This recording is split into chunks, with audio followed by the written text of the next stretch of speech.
Programme news watch में एक बार फिर आपको खुशामदीद कहते हैं। गुज़श्ता दिनों जो जाली डिग्री केसेस के बार बार जो वाक़यात सामने आए, जिस पर कौमी असम्बली के अरकान, सूबाई असम्बली के अरकान मुंतखब हुए और उन्हें हजीमत का सामना करना पड़ा। सुप्रीम कोर्ट के सामने भी, अवाम के सामने भी बाज़ मुस्ताफ़ी हो गए, बाज़ को नाअहल करार दिया गया। इसके बाद कायमा कमेटी बराए तालीम ने बाज़ाब्ता तौर पर इलेक्शन कमीशन को लिख दिया कि वो अरकान असम्बली यानी कौमी असम्बली, सूबाई असम्बली और सैनेटर्स की डिग्रियां उन्हें मुहैया करे ताकि बाकायदा उनकी तस्दीक कराई जा सके, ताकि अब भी अगर असम्बलियों में कोई जाली डिग्री वाला मौजूद है तो उसके साथ कानून के मुताबिक कार्रवाई की जा सके।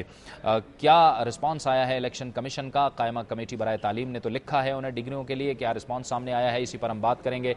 कायमा कमेटी बराए तालीम के चेयरमैन, मुस्लिम लीग नून से ताल्लुक़ रखने वाले रुकन कौमी असम्बली आबिद शेर अली से। बहुत बहुत शुक्रिया आबिद शेर अली साहब, आपने तो लिख दिया है, आपको रिस्पांस क्या मिला है इलेक्शन कमीशन की जानिब से?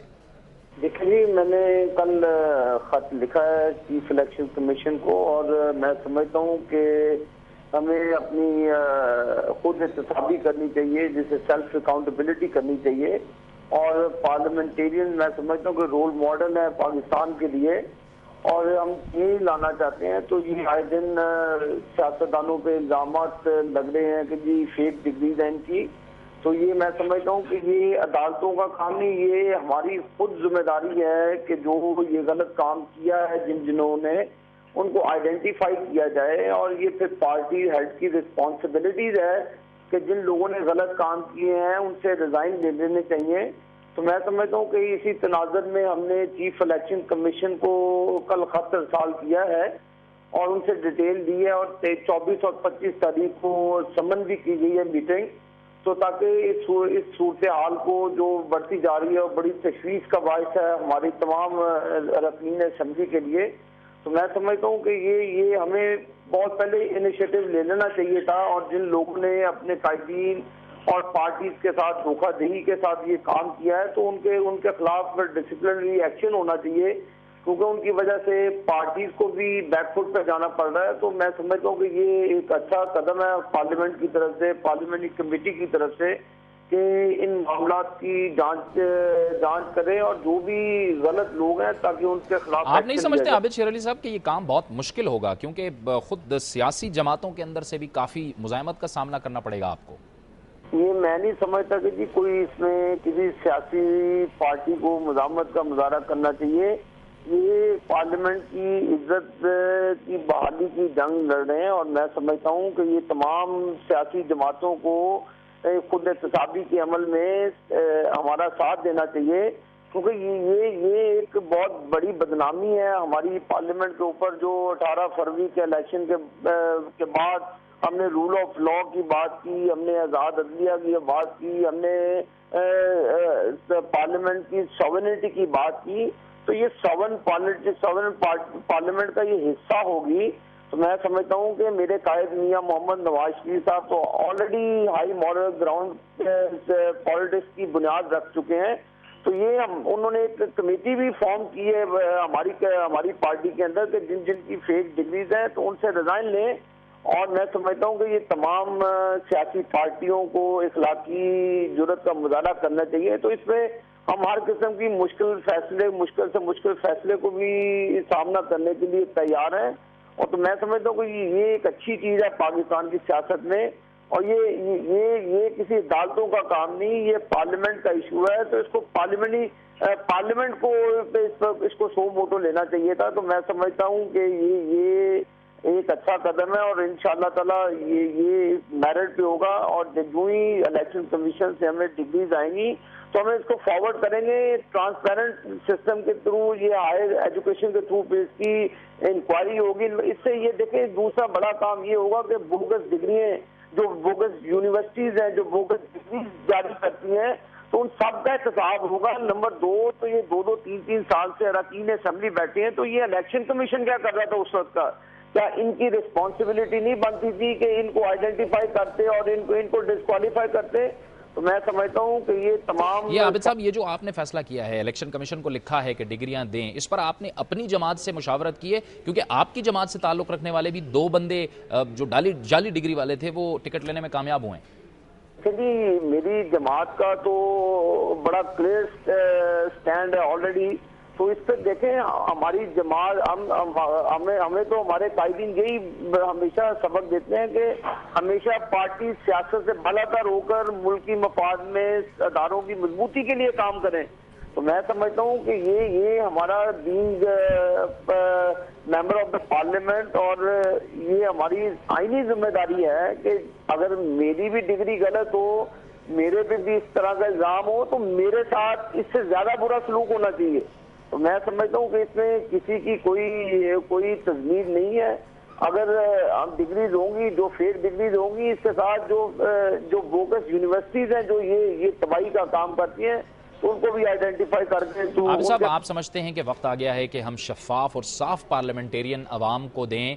यही वजह है कि इस किस्म के लोग पार्लियामेंट में आ जाते हैं, निज़ाम चलता नहीं है और फिर लोग अपना काम चलाने के लिए और निज़ाम चलाने के लिए हाई कोर्ट और सुप्रीम कोर्ट में चले जाते हैं। मैं समझता हूँ कि जी, मैंने जैसे आपको पहले अर्ज किया, हम तो एक रोल मॉडल हैं और ये जमातों में भी ये सिलसिला होना चाहिए। पिछले 62 सालों से हमने अपने आइन के साथ, अदारों के साथ और मुल्क की गरीब अवाम के साथ बहुत मजाक किया है। तो अब हमें सिस्टम की दुरुस्तगी के लिए, अदारों की को सही डायरेक्शन में ले जाने के लिए अपने खुद एहतसाब भी करनी चाहिए। अब हर शख्स सुप्रीम को पार्लियामेंट के होते हुए सुप्रीम कोर्ट में जा रहा है, कोई हाई कोर्ट में जा रहा है। तो ये मैं बहुत बहुत शुक्रिया आबिद शेर अली साहब, क़ायमा कमेटी बराए तालीम के चेयरमैन, हमसे गुफ्तगू कर रहे थे और उन्होंने इलेक्शन कमीशन को लिखा है कि तमाम अरकान पार्लियामेंट, सेनेटर्स और सूबाई असम्बलियों के मेंबरान की डिग्रियां उन्हें दी जाएं ताकि HEC से उनकी असलियत मालूम की जा सके, क्योंकि वक्त आ गया है कि शफाफ पार्लियामेंटेरियंस ही काम करें। लेकिन गुज़श्ता दिनों कई जाली डिग्री वाले असम्बली में बैठ गए थे, अगरचे कि वो कानून तो अब ख़त्म हो चुका है, लेकिन उसके बावजूद जो सादिक और अमीन की शर्त है वो भी इस पर लागू होती है। हमारा आइन और कानून इस बारे में क्या कहता है, इसी पर हम बात करेंगे और हमारे साथ टेलीफोन लाइन पर मौजूद हैं साबिक chief justice of Pakistan justice retired Saeeduzzaman Siddiqui. बहुत बहुत शुक्रिया जज साहब। हमारा आइन क्या कहता है, पार्लियामेंट का जो रुकन बनने के लिए बुनियादी अहलियत और शराइत क्या है? देखिए, हमारे यहाँ आर्टिकल 62 और 63 दो आर्टिकल मौजूद हैं जिसमें क्वालिफिकेशंस और डिसक्वालिफिकेशन दोनों लिखी हुई हैं कि कौन लोग क्वालिफाइड हैं और कौन लोग डिसक्वालिफाइड हैं। तो उसके तहत अगर उसमें कोई भी आदमी डिसक्वालिफाइड है 63 के तहत, तो फिर वो इलेक्शन लड़ने का अहल नहीं है। अब सवाल ये पैदा होता है कि हमारे यहाँ बीच में चेंजेस हो गए थे। एक दफ़ा आपको याद होगा कि हमारे यहाँ अमेंडमेंट किया गया मुशर्रफ साहब के ज़माने में, जिसमें ये लिखा गया कि कम से कम BA की डिग्री होनी चाहिए आदमी के पास वो इलेक्शन लड़ने की। वो आइन के अंदर उन्होंने तब्दीली की, लेकिन अब ये 13th अमेंडमेंट के तहत तो उससे पहले ही बल्कि वो खत्म हो गया था। वो सुप्रीम कोर्ट में बाकायदा आके एक पिटीशन दाखिल हुई और उसमें ये गवर्नमेंट की तरफ से कंसीड किया गया कि ये फंडामेंटल राइट से मुतसादिम है, इसलिए वो डिग्री का मामला जो था वो खत्म हो गया। लेकिन उसके बावजूद जिन लोगों ने इलेक्शन लड़ा इस बेसिस पे कि वो ग्रेजुएट थे और अगर उनके मुताल्लिक बाद में ये बात साबित हुई कि उनके डिग्रियां जो उन्होंने दाखिल की थी वो फोर्स थी या ऐसी थी जो कि काबिल कबूल नहीं थी, तो फिर वो डिस्क्वालिफिकेशन के अंदर आता है आर्टिकल 63 के अंदर कि आपने धोखाधड़ी के साथ और ऐसी डिग्रियां दाखिल की इलेक्शन लड़ने के लिए जो कि जाली थी। तो उसके मुतालिक फिर इलेक्शन कमीशन को इख्तियार है कि वो कार्रवाई करके उनको डिस्क्वालीफाई कर दे, या अगर कोर्टों से भी अगर वो डिस्क्वालीफाई हो जाए और ये मालूम हो जाए कि इनकी डिग्रियां जाली हैं और कोर्ट उनको डिस्क्वालीफाई कर दें, तो फिर मेरे ख्याल में मौजूदा सूरत हाल में ऐसे लोग जो हैं वो 63 के तहत नाअहल हैं कि वो दोबारा इलेक्शन लड़ सकें। इस सिलसिले में अभी रिसेंटली एक केस भी दाखिल हुआ। जज साहब, अगर कोई रुकन खुद ये माने कि हाँ उसकी डिग्री जाली है तो उस पर भी जाहिर है फिर सादिक और अमीन वाली जो शर्त होगी वो लागू होगी। जी बिल्कुल, उसमें ये आएगा ना, उसमें पहली शर्त ये है कि वो सादिक और अमीन हो जो 62 में जो लिखा हुआ है।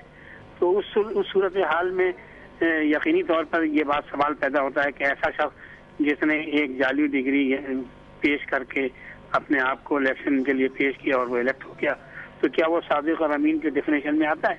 लेकिन ये क्वेश्चन भी डिसाइड करने के लिए या तो इलेक्शन पिटीशन दाखिल किया जाए उसके इलेक्शन के बाद, या इलेक्शन के दौरान अगर कोई रेज करता है ये खदशा तो फिर इलेक्शन कमिश्नर के पास ये बहुत बहुत शुक्रिया, बहुत बहुत शुक्रिया। जस्टिस रिटायर्ड सईदुज़्ज़मा सिद्दीकी साहब हमसे गुफ्तगू कर रहे थे और सादिक और रमीन की जो शर्त है आर्टिकल 62-63 के तहत तफसील से हमें बता रहे थे कि रुकने पार्लियामेंट के लिए क्या बुनियादी शराइत हो सकती हैं। ये था हमारा आज का प्रोग्राम। कल इंशाल्लाह प्रोग्राम न्यूज़ वॉच में आपसे दोबारा मुलाकात होगी। जावेद इकबाल को इजाज़त दीजिए। अल्लाह हाफ़िज़।